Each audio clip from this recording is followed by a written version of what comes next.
warahmatullahi wabarakatuh. Hai sahabat Rainbow semua, semoga semua dalam keadaan sehat ya. Alhamdulillah kemarin tim Rainbow bisa berbincang-bincang tentang pendidikan inklusif bersama Ibu Dr. Ranti Novianti MPD. Beliau merupakan dosen PLB Uninus. Keahlian khusus beliau adalah pada kajian spesifik learning disabilities dan juga pendidikan inklusif. Yuk kita sama-sama simak hasil bincang-bincangnya.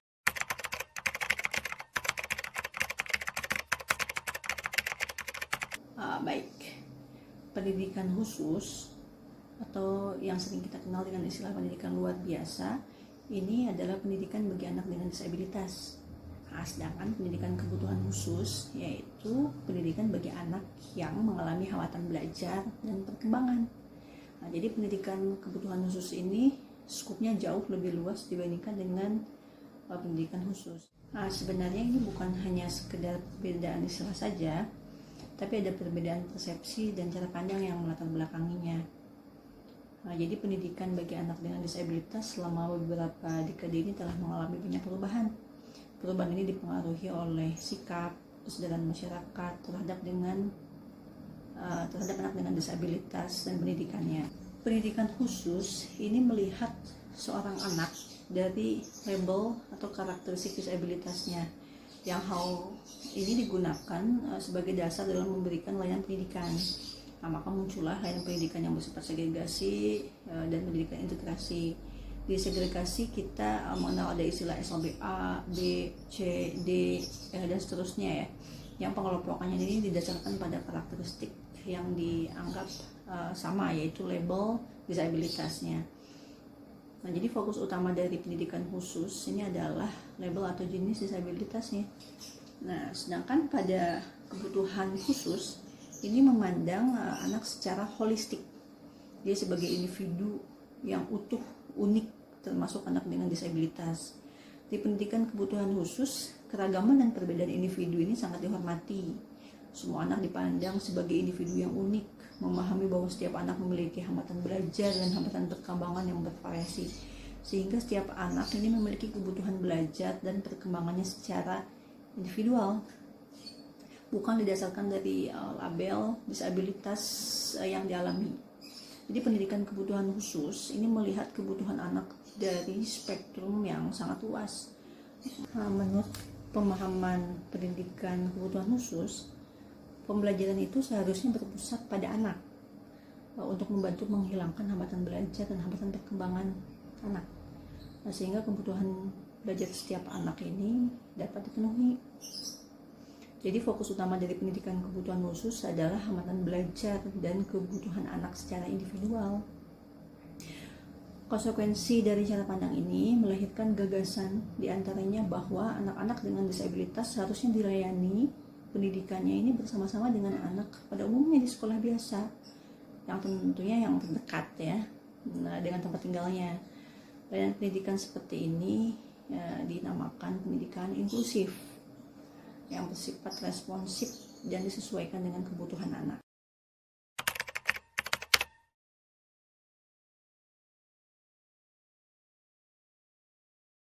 Sistem pendidikan segregasi ini lahir dari paradigma berpikir pendidikan khusus yang secara tidak langsung mengabaikan eksistensi anak sebagai individu yang unik dan holistik. Jadi lebih melihat pada karakteristik yang muncul akibat dari disabilitas yang dialami, yang mana karakteristik disabilitasnya atau labelingnya ini sebagai dasar dalam memberikan layanan pendidikan, sehingga setiap disabilitas tertentu itu harus diberikan layanan pendidikan yang khusus sesuai dengan disabilitasnya. Secara psikologis, sistem segregasi ini kurang memperhatikan perbedaan kebutuhan anak secara individual. Pada pendidikan segregasi ada kesan menyeragamkan dan menyamaratakan layanan pendidikan berdasarkan disabilitas yang disandangnya. Secara filosofis, pendidikan segregasi ini menciptakan dikotomi masyarakat eksklusif antara normal dan tidak normal, karena adanya dikotomi antara perbedaan pendidikan anak disabilitas di sekolah khusus dengan sekolah biasa. Ini saya bicara teori ya, meski pada praktiknya atau fakta di lapangannya itu beragam. Jadi saat ini banyak juga guru-guru di SLB yang memiliki pemahaman inklusi dan menerapkan nilai-nilai inklusivitas di SLB. Sistem pendidikan integrasi ini memberikan kesempatan pada anak-anak disabilitas memiliki kesempatan untuk mengikuti pendidikan di sekolah biasa bersama anak-anak pada umumnya. Akan tetapi kesempatan bagi anak disabilitas untuk mengikuti pendidikan di sekolah biasa ini dibatasi oleh adanya patokan bahwa anak disabilitas dapat diterima di sekolah reguler sepanjang anak ini dapat menyesuaikan diri dengan sistem yang berlaku bagi anak pada umumnya. Artinya, anak disabilitas ini harus menyesuaikan diri dengan sistem yang ada di sekolah tersebut yang berlaku bagi anak pada umumnya atau anak-anak yang non-disabilitas. Istilah integrasi ini digunakan sebagai kata benda dalam menggambarkan usaha untuk menghindari pemisahan dari isolasi pendidikan bagi anak-anak dengan disabilitas, yang ini merupakan kebalikan dari arti kata segregasi. Pendidikan inklusif sebagai sebuah pendekatan untuk memahami kebutuhan pendidikan dan kebutuhan belajar dari semua anak. Difokuskan secara spesifik kepada mereka yang rawan dan rapuh, terpinggirkan dan terabaikan.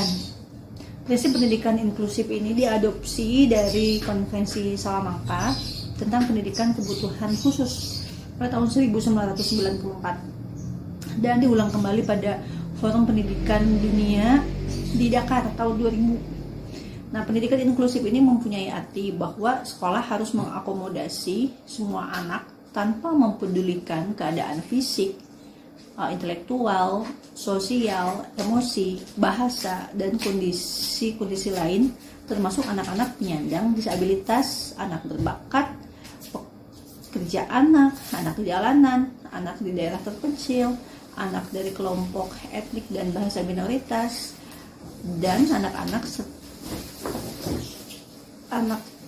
tidak beruntung dan yang terpinggirkan dari kelompok masyarakat.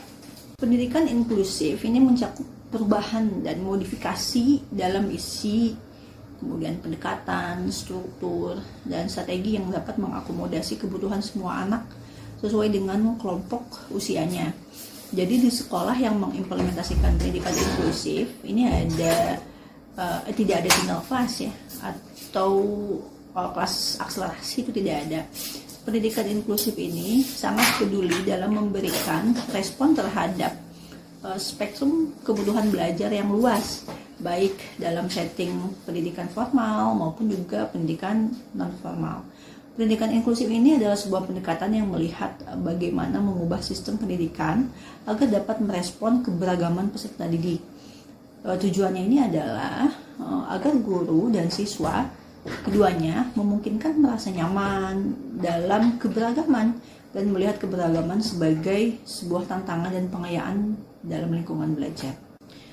Tujuan inklusi yaitu menjunjung tinggi nilai-nilai martabat manusia, pencapaian kesetaraan dan hak asasi manusia. Sebenarnya inklusi ini lebih pada mengingatkan kita untuk dapat berbuat baik, saling menghargai, menghormati, menerima perbedaan, untuk dapat peduli, berbagi, saling mengasihi, menyayangi, dan banyak nilai-nilai lainnya.